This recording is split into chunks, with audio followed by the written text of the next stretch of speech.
ऐतिहासिक क्षण, अभिमानाचा क्षण. पुसटच्या सुपुत्राचा नाशिकच्या भूमीत भव्य सत्कार. प्रसिद्ध पत्रकार तथा सामाजिक कार्यकर्ते राजेश ढोले यांना छत्रपती शिवाजी महाराज ज्ञानदीप गौरव पुरस्कार 2024ने सन्मानित करण्यात आले आहे. नाशिक येथील गंजमाळ परिसरातील रोटरी हॉलमध्ये पार पडलेल्या भव्य सोहळ्यात हा मानाचा पुरस्कार प्रदान करण्यात आला.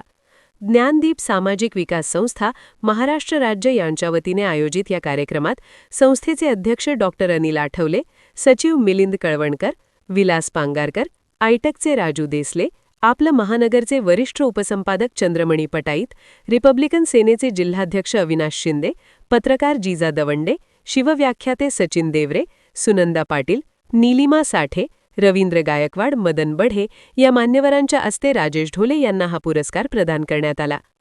राजेश ढोले यांनी पत्रकारितेच्या माध्यमातून दलित, वंचित, श्रमिक आणि सामान्य जनतेच्या प्रश्नांना आवाज देत न्याय मिळवून देण्यासाठी सातत्याने प्रयत्न केले आहेत.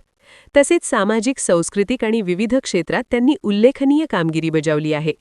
त्यांच्या या कार्याची दखल घेत त्यांना सन्मानपत्र, ट्रॉफी आणि अभिनंदन पत्र देऊन गौरविण्यात आले आहे. या यशाबद्दल सर्व स्तरातून त्यांचे अभिनंदन करण्यात येत असून पुसदसाठी हा खरोखरच अभिमानाचा क्षण ठरला आहे. धन्यवाद.